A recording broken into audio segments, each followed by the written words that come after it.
السلام علیکم every one, میں ہوں آپ کے ساتھ طیبہ مصطفیٰ۔ آپ لوگ کافی ایسے لوگوں کو جانتے بھی ہوں گے، کچھ ایسے لوگ جو کہ اسلام کی تبلیغ کرتے ہیں، جنہیں ہم عالم یا خطیب کہتے ہیں۔ ہمارے ملک میں اور دیگر ممالک میں بھی ایسے اکثر لوگ ہوا کرتے ہیں جو کہ اسلام کی تبلیغ کرنے کا دعویٰ بھی کرتے ہیں اور اسلام کی تبلیغ کرتے بھی ہیں۔ اب ایسے لوگوں کو ان کے حلیے سے، ان کی حرکتوں سے اور ان کے طریقے سے پہچانا جاتا ہے کہ وہ لوگ اسلام کی تبلیغ کس طرح سے کر رہے ہیں اور ان کا جو موٹیو ہے وہ کیا ہے۔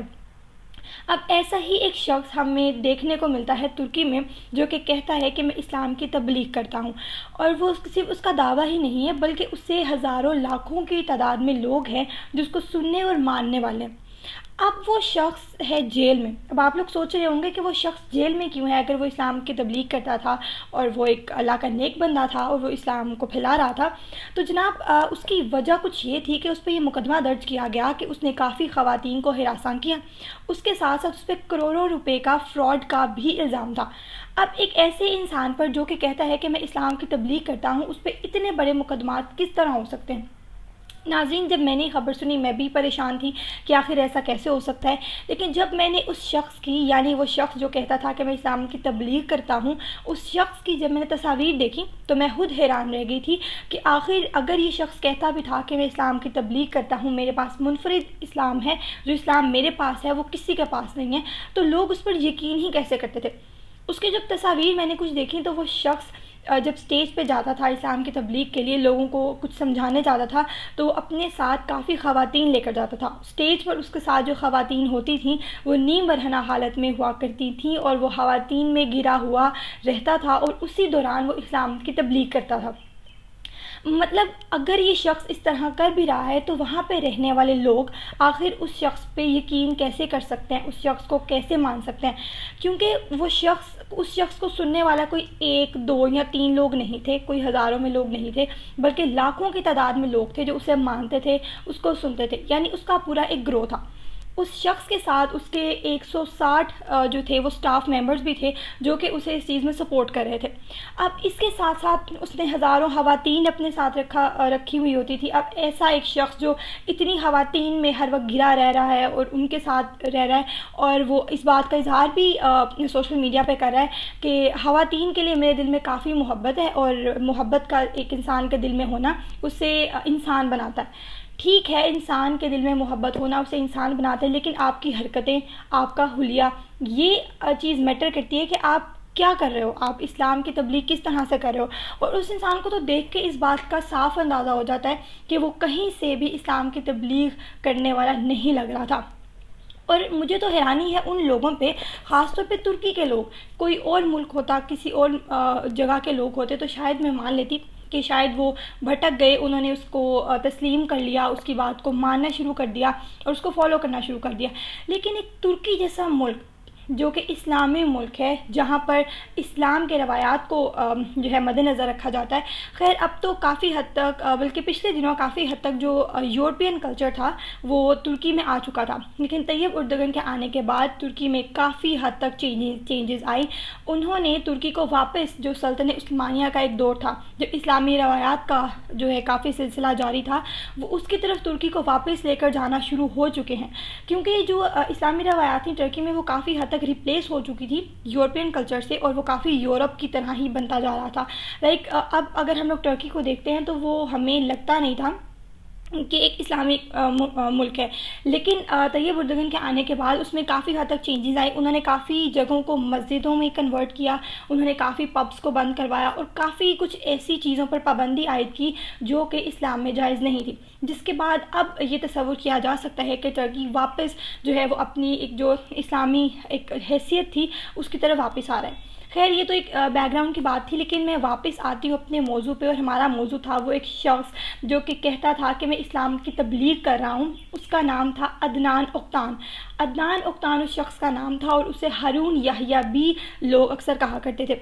ان دونوں ناموں سے وہ شخص مشہور تھا، اور اس بات میں بھی وہ کافی مشہور تھا کہ اس کی 1000 سے زائد گرل فرینڈز ہیں، وہ خواتین کو اپنے ساتھ لے کر گھومتا ہے۔ ایک ایسا شخص جو کہ اسلام کی تبلیغ کرتا ہے، اس کے بارے میں یہ باتیں مشہور ہیں، لیکن پھر بھی اس سے لوگ سننا پسند کرتے ہیں، اس سے لوگ جانتے ہیں، لوگ اس کے ساتھ ہیں۔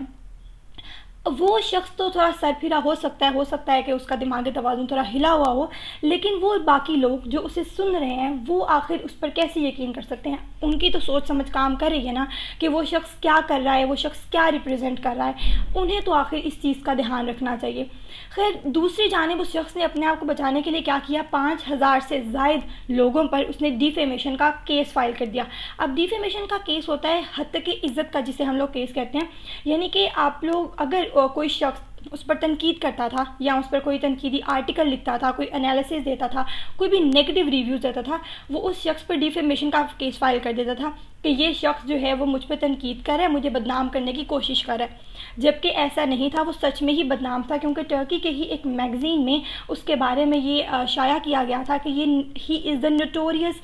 لیڈر آف ٹرکی، یعنی کہ وہ ایک بدنام ترین لیڈر ہے ٹرکی میں، لیکن پھر بھی لوگ اسے سن رہے تھے۔ مجھے صرف اس چیز کی حیرت تھی۔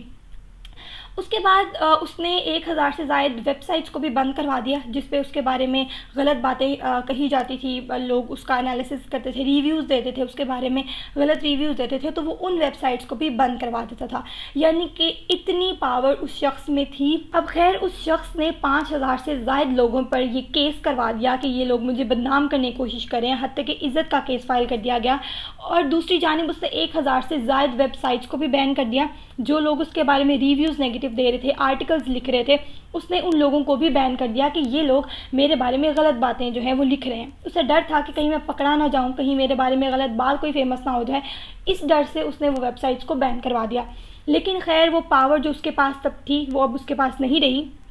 کیونکہ اب وہ شخص جیل میں ہے۔ 2018 کے جولائی میں اس پر مقدمہ درج کیا گیا تھا، اور اس پر الزام یہ تھے کہ اس نے کافی خواتین کو ہراساں کیا، اور دوسری جانب اس نے کروڑوں روپے کا فراڈ کیا، یعنی وہ جو ڈونیشنز لوگوں سے لیا کرتا تھا، فنڈز کے نام پہ وہ پیسے جو لوگوں سے لیتا تھا، وہ ان پیسوں کی ہیرا پھیری ساری ان کی وجہ سے جتنا فراڈ ہوا تھا اس کی بیس پر بھی اس میں مقدمہ درج کیا گیا۔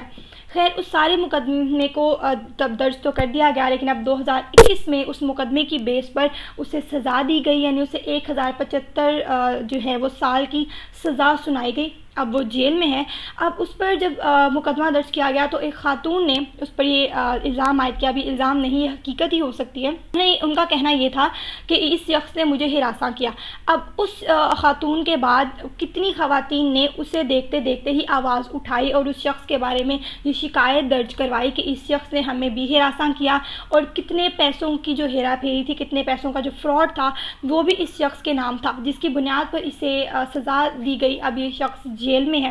اب یہ وہ شخص جو کہا کرتا تھا کہ میں اسلام کی تبلیغ کرنے آیا ہوں، جب اس نے یہ ٹرکی میں کام سٹارٹ کیا اس کے بعد سے کافی فیم ملا۔ یہ فیم دینے والے لوگ وہی تھے جو اسے سن رہے تھے، جو اسے آگے لے کے جا رہے تھے۔ لیکن خیر، اب نتیجہ یہ ہے کہ اب اس شخص کو جیل میں ڈال دیا گیا ہے۔ صرف اس شخص کو نہیں بلکہ اس کے ساتھ اس کے جتنے بھی ساتھی تھے، اس کے جتنا بھی سٹاف تھا جو کہ اس سے اس کام میں سپورٹ کر رہے تھے، ان سب لوگوں کو اس کے ساتھ سزا سنا دی گئی ہے اور اس شخص کو جیل میں بند کر دیا گیا۔ یعنی کہ بات بتانے کا مقصد یہ ہے کہ ایک شخص جس نے غلطی کی، جس نے کسی کو ہراساں کرنے کی کوشش کی، اسے سزا تک پہنچایا گیا، اسے اتنی سزا دی گئی جتنی وہ ڈیزرو کرتا تھا۔ باقی کی جتنی بھی کنٹریز ہیں انہیں بھی یہ چیز سمجھنی چاہیے، دیکھنی چاہیے کہ جس طرح ٹرکی نے ایک شخص کو کسی کو ہراساں کرنے پر سزا دی ہے، اسی طرح باقی کنٹریز کو بھی کسی بھی شخص کو اس طرح سے نہیں جانے دینا چاہیے۔ اگر کوئی غلطی کرتا ہے تو اسے اس غلطی کی سزا ہر حال میں ملنی چاہیے، جس طرح ٹرکی نے یہ سٹیپ لیا جو کہ بہت ہی زیادہ اپریشیٹ جسے کیا جاتا ہے کہ اس نے یہ کافی بڑا سٹیپ لیا۔ آپ کی اس حوالے سے، اس خبر کے حوالے سے کیا رائے ہے؟ آپ کمنٹ باکس میں ضرور آگاہ کیجیے گا۔ اللہ حافظ۔